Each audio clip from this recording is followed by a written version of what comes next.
All right, we're going to get into my main topic. So, if you are a beginner guitar player, you're just starting to play out a little bit, and this will probably change depending on what your band makeup is.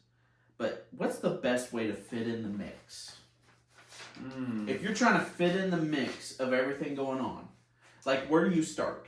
Yeah, are we talking like tone or what we're playing?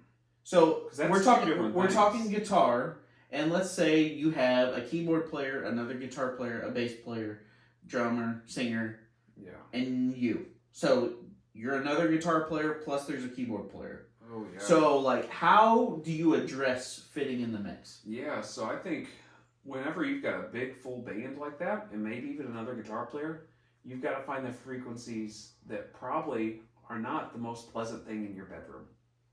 You got to find the frequencies that are probably not the most pleasant thing in your bedroom that the other players aren't at. If you come in with scooped mids in your amp, you've got a problem already. You know, it's hard for just a single guitar player in a small band with scooped mids really to fit in, because you're fighting with your highs with your singer and your cymbals, and then with all your lows with the bass drum and the bass guitar itself. Yeah, and really what Casey's trying to explain is like, you know, you have Seether that plays Mesa Boogie. Yep.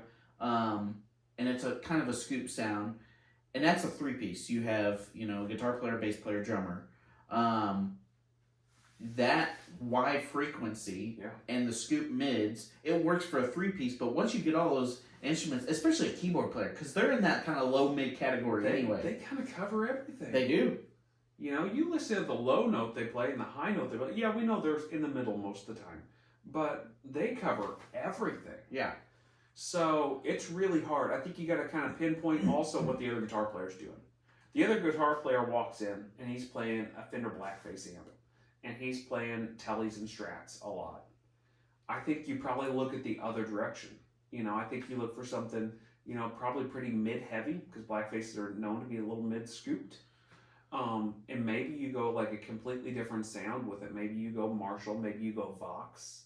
Maybe you go even like Tweed Fender, which is a completely different thing. Yep, completely. Maybe you go even just, I think going into different speaker things can work. So if he's playing Deluxe or something, maybe you go into something that's a 10-inch speaker or 210 combo or something like that, and kind of go from there. And also look at his guitars and his overdrive pedals he's working with too.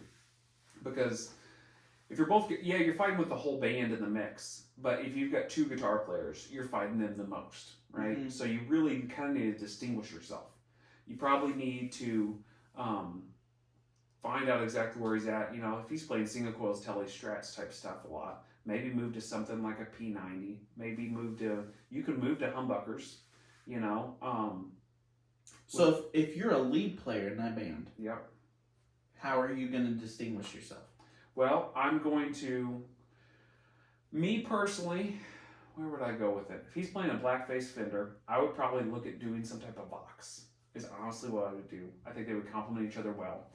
And I would probably go in with like a Les Paul, like a humbuckered guitar. It would be something completely different, into the Vox. And I would find some type of, maybe not treble boost, but maybe some type of mid boost. I would probably honestly use my Boss EQ that I use all the time for boosts. Yeah. And I would He's obsessed with the EQ. I would find the frequency in a G7 that really seems to like push me in front of the mix. And every time it's time for like an intro, an outro, a lead line for me that I need to, I would step on it. And I wouldn't even push the gain up or the volume much. It would just be a frequency thing where I would bump the frequency up. That's, you know, kind of complementary to the other guitar player. Mm-hmm. That's how I would do it. Okay. What about you? What would you do? I played in a band that had a keyboard player. Now, there wasn't another guitar player, so I could kind of sit just right in the mids. But I will say, like, it was hard to find, like, the right mix for a while. Yeah. I played a Bogner Alchemist, which is a 2-channel amp, but I just played in the first channel and then had different pedals to get different sounds. I would say, like, you know, if you're playing a real scoop sound, like you said, even a scoop guitar like the Strat that I had, it didn't really sound great with the band. Like, and maybe it was how the keyboard player was set up and how I was set up in the amp. I'm sure I could have made it work.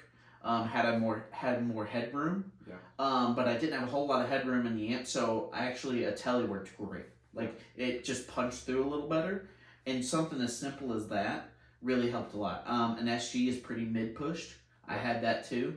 So like those were the two guitars that I just use all the time. So I had a humbucker, a single coil, but it was really mid focused. I think if I had like a 335 or a Strat, I would just have to have a lot more headroom. Yeah. And I would be fighting the keyboard player with a lot of frequencies. Yeah. So a lot of my pedals that were overdrives were mid push too. Now it wasn't like a tube screamer or anything like that, but it was a Klon type of pedal. It was like a blues breaker type of pedal. So it was like things to really get me out there in the middle. But also I didn't want to step on the keyboard player's toes because he's playing a lot of lines during the verse, and usually I would come through in the chorus or in the solo or intro or something like that. So you really gotta I feel like the mix is super important with like how you're focusing in, but also learning when to stay back and when to kind of work with that. I feel like that might be even more important. So. What about, we've talked about it a lot, but what about just using your volume? What about using just your tone? Isn't that crazy? It's amazing. It's sometimes you can just roll your tone back, and it's just enough of taking that like front of the note off to pull you back in the mix. And then whenever it's time for you to step out, you can just roll your tone back up. You ain't got to touch your volume. Yeah. And it's a perceived thing, I think that's a big portion of it too. Yeah, listening. It's number one. Tom Bukovac preaches all the time. What's the most important thing you could possibly do as a musician? Listen to the lead line. And it's listen. Just listen to the music and find where it works and where you work in that mix. And that's probably the biggest thing overall. Yep. So, you got anything else to add? I think that's it. That's it. All right. Well, thanks, guys. Thanks for showing up.